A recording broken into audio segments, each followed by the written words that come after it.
This is the Everyday AI Show, the everyday podcast where we simplify AI and bring its power to your fingertips. Listen daily for practical advice to boost your career, business, and everyday life.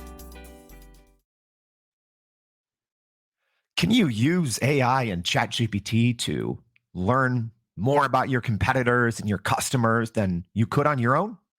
Well, you actually can. And we have a very special guest today that's going to tell us how and why you probably should too. All right. So my name is Jordan Wilson. I'm the host of Everyday AI.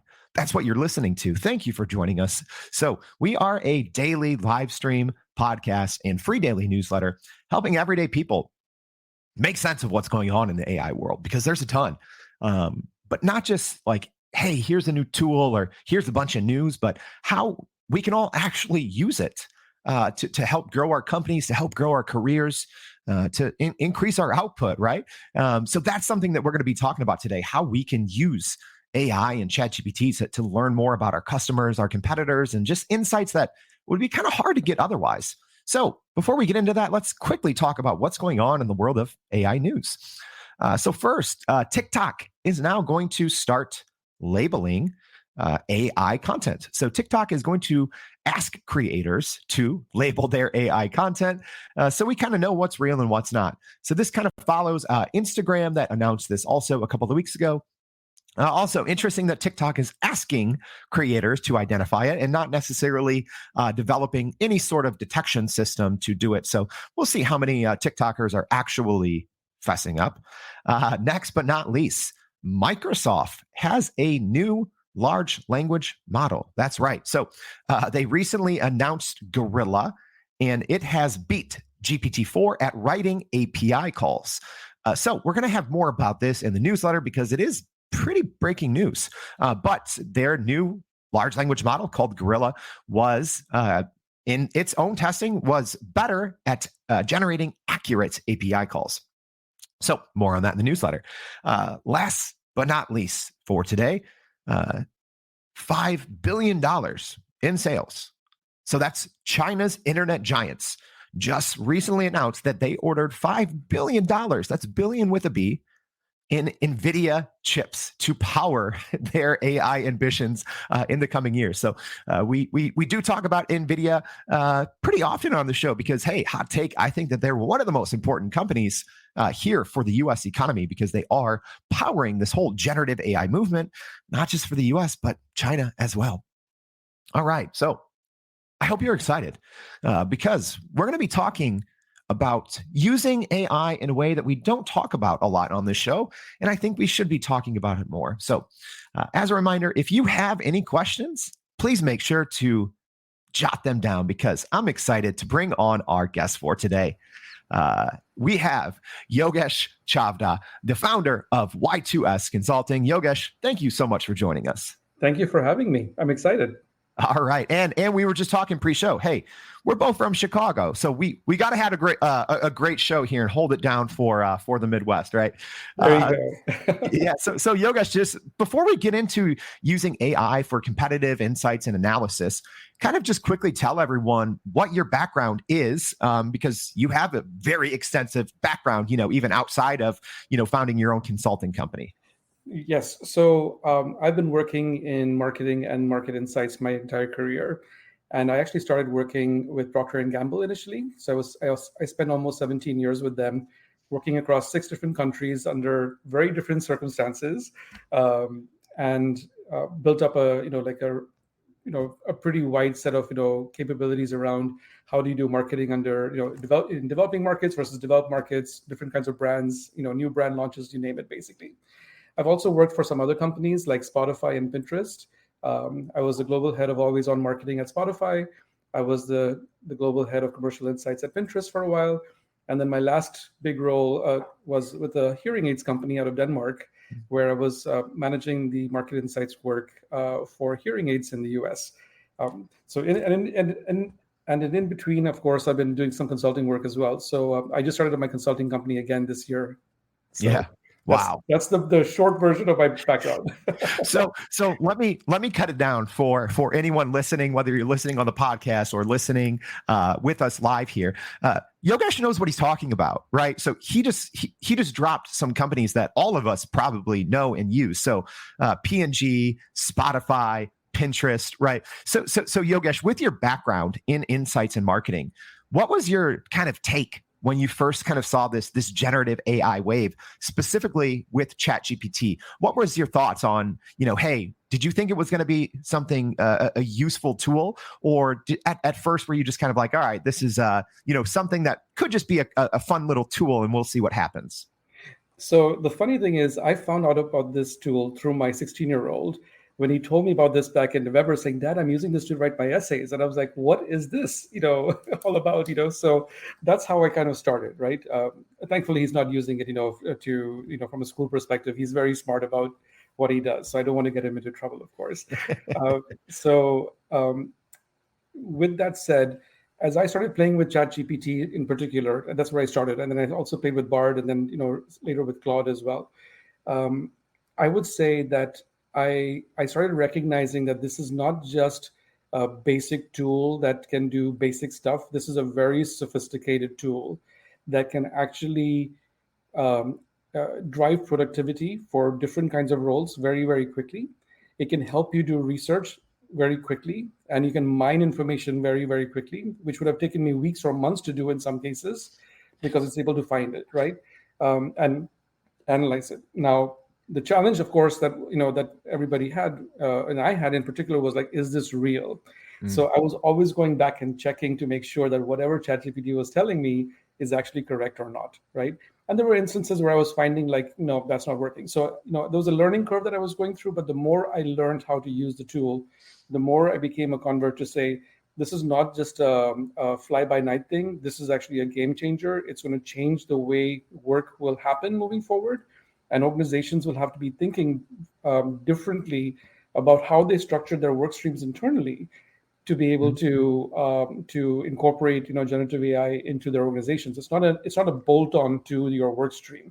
This is actually a redesign of your work stream completely based on generative AI, in my opinion. So yeah, that's a great point. A lot of people think like, oh, maybe I can find a way to work ChatGPT or to work generative AI into my workflow, where I think if you flip that coin on its head, you can start to have ChatGPT or AI kind of be the base, right? Right, Yogesh? Like, is that something that have you started to maybe restructure a little bit, even how you're doing your consulting work, just to cut down on that repetitive and sometimes mundane task of research and analysis?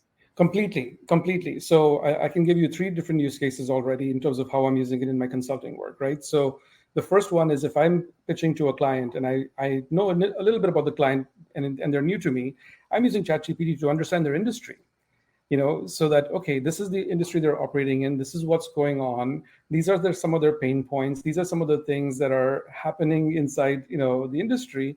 And that's helping me say, okay, if that's what the industry pain points are, then what are the brand's pain points in this case?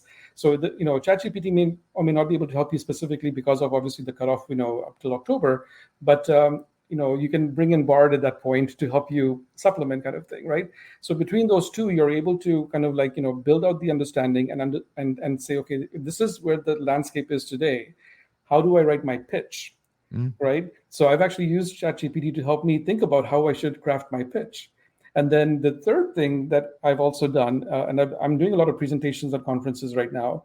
I'm actually using, generative AI to help me think about my presentation. My very first presentation I did was back in March of this year at a conference here in Chicago, where I was actually talking about how brands have to overcome stigma. And in fact, that's the positioning for my consulting company. I help brands think about how to address stigma in their industry, for example, right? And when I was thinking about the presentation, I had my own outline in my head, but ChatGPT actually helped me make it, much more sharper.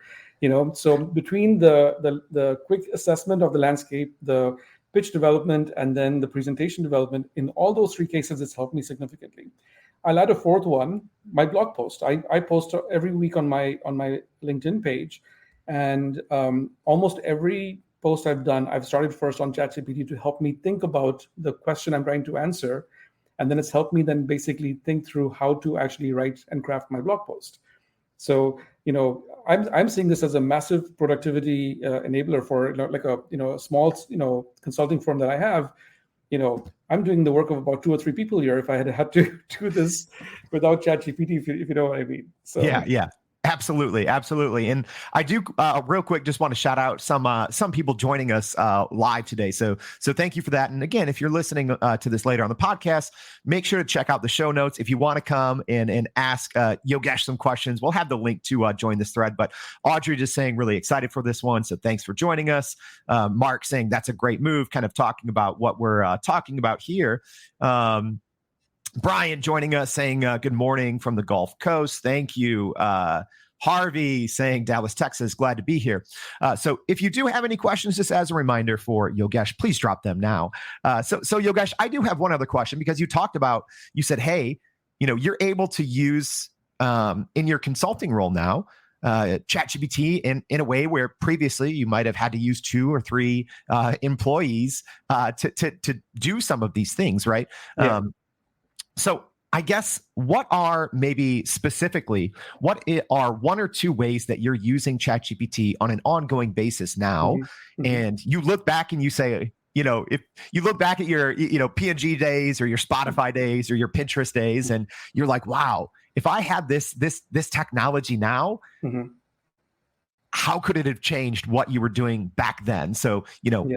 I guess, could you speak a little bit to that and just how today's technology, given your background, how powerful it is, and maybe even like how much easier would it have made those things for you? So I'll give you a specific example from Pinterest, and if we have time, I'll talk about one that's happening right now as well. So I was at Pinterest when COVID was starting up back in March, and the global head of sales at the time asked me if I could help the entire organization in terms of the commercial organization in terms of keeping up engagement with their customers, their ad sales customers, by launching a newsletter that would kind of like showcase how different and unique Pinterest was relative to all the other social media platforms, right? And it wasn't as if I had a month to start this. I had literally 5 days to start this, and I was freaking out because I'd only been in the company for not even a month yet, right? And I was able to basically, build a team out relatively quickly who spent time. It took them like a day or 2 to, mine the data to say, this is what the behaviors were of Pinterest users on the platform, for the last 2 weeks, let's say, right? I started that on March 20th, if I'm not mistaken, of 2020. So right after, Trump's Oval Office address, 2 days later, I was launching the newsletter in the US. 2 weeks later, I had launched the same newsletter across 7 additional countries. And by the time I was done, I had about 25 people working on just the newsletter, between analysts who were mining the data, designers and copywriters and sales leaders who were all kind of involved along with the legal team to make sure everything was right, to make sure that everything that was being launched every week was meeting the requirements and everything else like that. Had I had a tool like this, it would have been a massive game changer for my analysts, for example, because you could have mined data much, much faster, and it would have probably identified things that we were probably missing. Because remember, these are people looking at data and saying, okay, I'm seeing these trends over here. I think we should talk about that. Had I had a tool like this, right, it would have supplemented that process, number one. And number two, it could have also probably supplemented the writing of the creative and given us more options to address. Because we were always in a time crunch, we went with the best idea that was there, and we're like, okay, we got to run. So we were running all the time. But this would have been a big, big enabler for us in that space, basically. Are you still running in circles trying to figure out how to actually grow your business with AI? Maybe your company has been tinkering with large language models for a year or more, but can't really get traction to find ROI on Gen AI. Hey, this is Jordan Wilson, host of this very podcast. Companies like Adobe, Microsoft, and Nvidia have partnered with us because they trust our expertise in educating the masses around generative AI to get ahead. And some of the most innovative companies in the country hire us to help with their AI strategy and to train hundreds of their employees on how to use Gen AI. So whether you're looking for ChatGPT training for thousands or just need help building your front-end AI strategy, you can partner with us too, just like some of the biggest companies in the world do.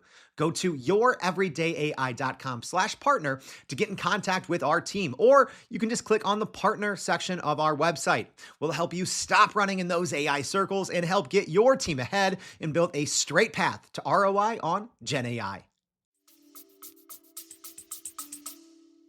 Yeah, absolutely. And speaking of, we'll drop this in the show notes, but we actually had an episode a couple weeks ago with Patrick Mva.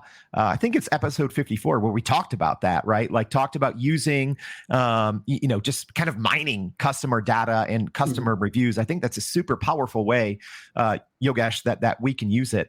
So wanted to shout out here, Fabian saying greetings from Chile. George Strom saying, hey, looking forward to hearing these insights. Jackie, good morning. Athena saying, great to see you again, saying hi to Yogesh.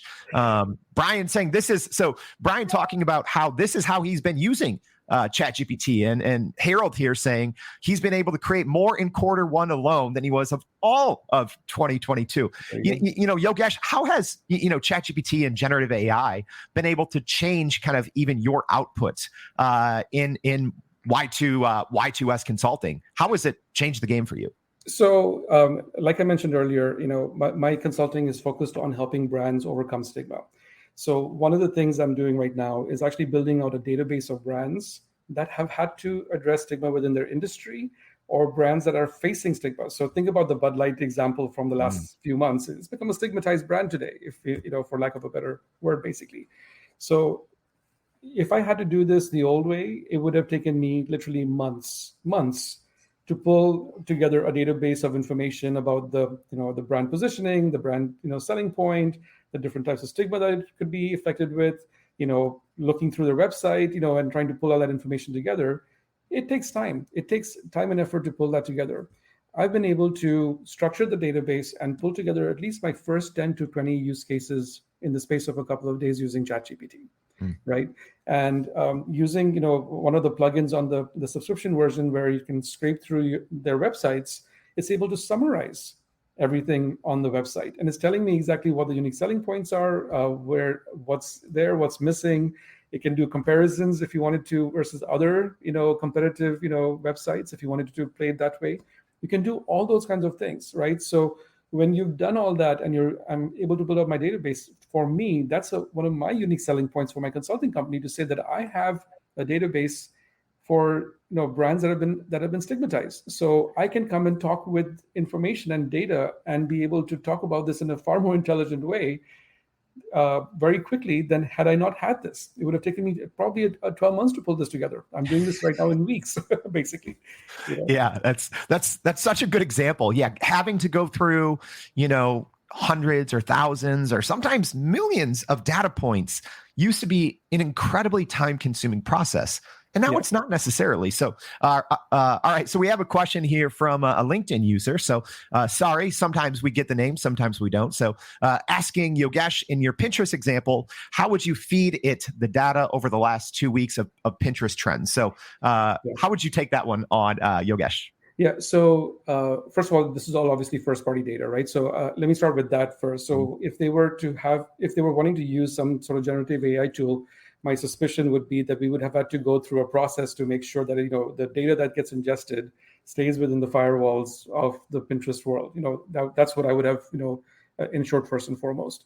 But once that's the case, you can literally pull the data and download it into, let's say, a Google Sheet document, right? Millions of data points if you wanted to, and then you can just upload the link into, like, say, ChatGPT through a plugin. And you can then basically start the process of, questioning ChatGPT on what what is it seeing, and then what you wanted to go look for, basically. In the simplest way, that's how I would have done it, basically.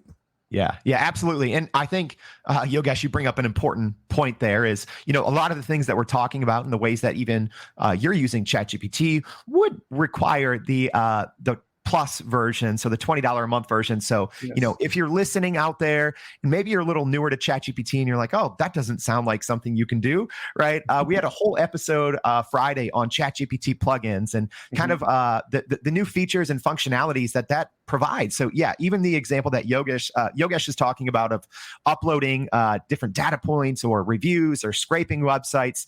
Yes, that does require kind of that ChatGPT plus.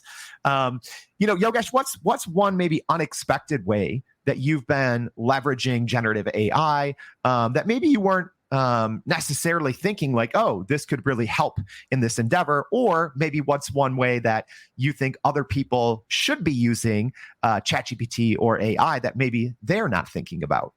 So I'm still playing with this, so I'm not yet gone live with this, right? So as I mentioned with my blog post, I'm talking a lot about all of these kinds of use cases. So if anybody who's following me, or if you want to follow my personal LinkedIn page, you can subscribe to my blog post there about all those use cases. But the thing that I'm playing around with is you could literally create a short blog post or some sort of like narrative that you want to create.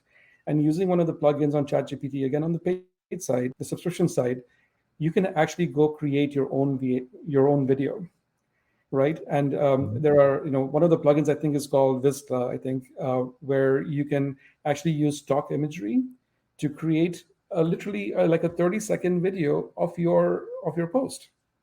I was blown away when I saw that, because when I at least played around with it, I was like, the selection of the imagery, the tonality of the voice, the script it wrote out based on what I had written out was pretty amazing. Was it 100%? Of course not. You still have to go back and edit and do certain things, right? That always is going to be required.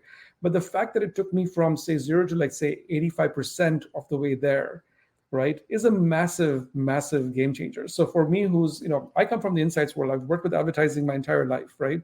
But I was not the person responsible for creative at the end of the day. There were others who were much better at creative than I am. But here I'm now doing creative work in a way which I never thought I could do before.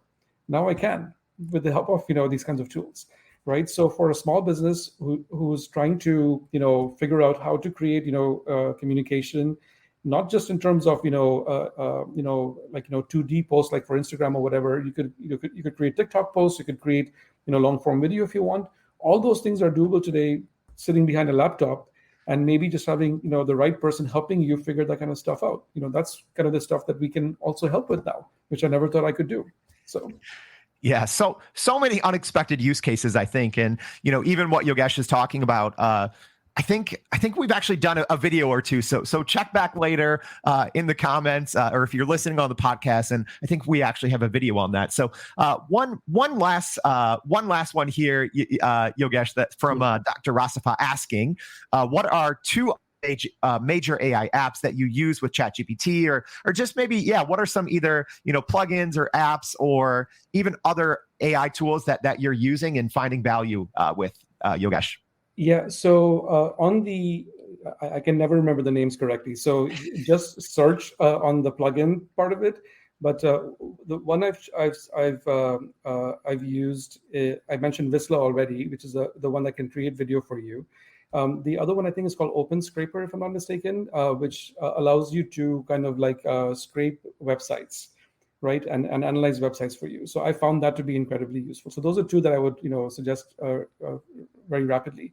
There are some other ones which I'm still playing around with. I'm not really been happy with this one. Is you can actually go have a plugin that can actually analyze YouTube videos also up to a certain like length.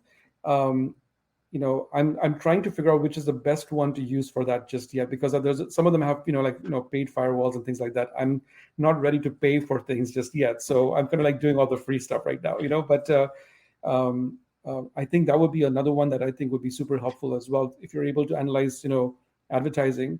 In fact, one thing that I tried to do this week and I've not completed yet is to analyze the video. I have actual data on the video from some market research surveys can ChatGPT actually analyze those two things together? For me, that the moment I can figure that part of it out, that's going to be another, like, at least for me, a momentous step forward in how you can actually, like, connect different components of ChatGPT to solve the problem that you're solving for, basically. Yeah.